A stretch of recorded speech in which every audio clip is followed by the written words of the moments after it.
Hello বন্ধুরা, আবার চলে এলাম তোমাদের সামনে এক নতুন ভিডিও নিয়ে। তো আশা করি তোমরা সবাই ভালো আছো আর আমিও খুব ভালো আছি। তো আমরা এটা 12 তারিখে পিকনিক করতে গেছিলাম। তো এই পিকনিকটা আমি জানি ভিডিওটা দিতে অনেকটাই দেরি হয়ে গেছে। তো 12 তারিখের পিকনিকটা আর আজকে আপলোড দিচ্ছি, তার জন্য ক্ষমা করে দিও একটু। আর যতটা পেরেছি ততটা তোমাদের সামনে শেয়ার করেছি, সবটা শেয়ার করতে পারিনি যেহেতু সবটা তো ভিডিও করা সম্ভব ছিল না, আর অত বড় ভিডিও তোমরা দেখতেও পারতে না। তো দেখো এখন আমরা চলে এসেছি, আর বুঝতেই পেরেছো প্রথমেই আমি থাম্বনেল দিয়ে দিয়েছিলাম যে কোথায় পিকনিকটা করতে গেছি। পিকনিক করতে গেছিলাম ভূতাবাড়িতে। তো এখন সবাই জলখাবার খেতে বসে গেছে। লুচি তরকারি আর একটা করে মিষ্টি ছিল জলখাবারে। আর তারপর জলখাবার খেয়েই একটু ঘুরতে বেরিয়ে যাব। আর আমাদের সঙ্গে আমাদের পাশে যারা পিকনিক করছিল সেটাও আমাদের চেনা জানার মধ্যেই পড়ে গেছিল। তো তাতে আরও বেশি মজাটা বেড়ে যায়, যেহেতু মানে একসঙ্গে নাচ গান সব কিছু একসঙ্গে হয়েছে, খুব আনন্দ করেছি আমরা। তো এখন দেখো ঘুরতে বেরিয়ে গেছি আমরা সবাই মিলে, আর এটা আমরা যাচ্ছি দামোদর নদীর কাছে। তোমরা অনেকেই আমার ভিডিওতে জিজ্ঞাসা করেছো কমেন্টের মাধ্যমে যে নদীটা কিসের। তো এটা আমি তোমাদেরকে বলে দিই, এটা হচ্ছে আমাদের দামোদর ঘাট যেটা বলি। তো এখন দেখতে পাচ্ছ যে জায়গাটা তোমরা বালি দেখতে পাচ্ছ সেটা পুরোটাই জল চলে আসে বর্ষার সময়, তো এটা পুরোটাই জল চলে আসে। আর এখানে যে কাঠের ব্রিজটা আছে সেটাকেও ভেঙে ফেলে দিতে হয়। তো ব্রিজটা মানে কোনো আর কাজে লাগে না, তখন ভেঙে দিতে হয় বর্ষার জলের জন্য, তখন এতটাই জল থাকে। আর এখন যেহেতু শীতকাল, জলের তো কোনো বৃষ্টির কোনো বালাই নেই, তার জন্য পুরোটা শুকিয়ে জল পুরো একদম পিছনে চলে গেছে, কিন্তু তাও ভালো লাগছিল।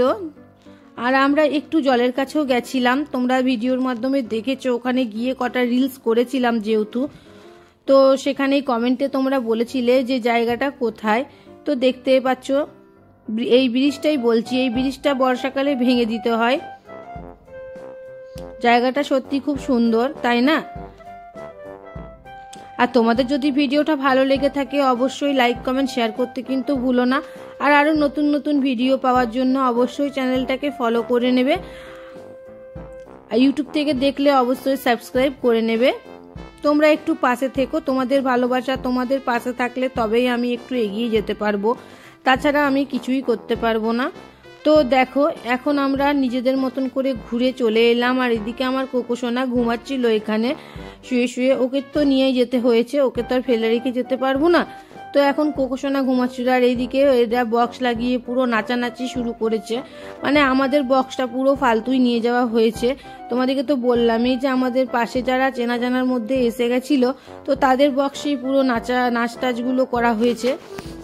আর এখন দেখো আমি পার্কটা ঘুরতে চলে এসেছি ভূতাবাড়ির সামনে। ওটা পার্কের না, এটা রিসর্টের মতন আছে। তো ওই জায়গাটাও খুব সুন্দর,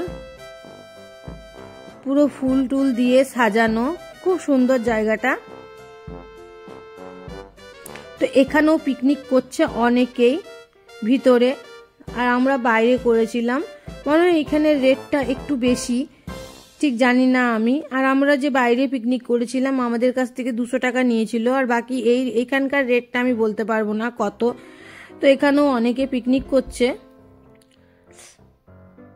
তবে এখানের ব্যবস্থাটা হচ্ছে এখানে বাথরুম টাথরুম সবই আছে। আর এই দেখো আমরা সবাই মিলে একসঙ্গে নাচতে শুরু করে দিয়েছি, এবার খুব আনন্দ করেছি।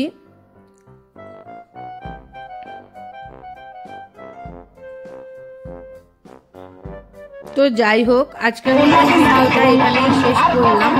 তোমাদের যদি ভিডিওটা ভালো লেগে থাকে অবশ্যই কমেন্টে জানিও, আর সবাই ভালো থাকবে সুস্থ থাকবে আবারও বলছি। আর আরও নতুন নতুন ভিডিও পেতে অবশ্যই চ্যানেলটাকে ফলো করবে। আর এখন আমাদের খাওয়া দাওয়া হয়ে গেছে, এবার সব মালপত্র তোলা হয়ে যাচ্ছে, আর একটু আমি আর আমার বড় নেচে নিলাম লাস্টে। তো টাটা সবাইকে।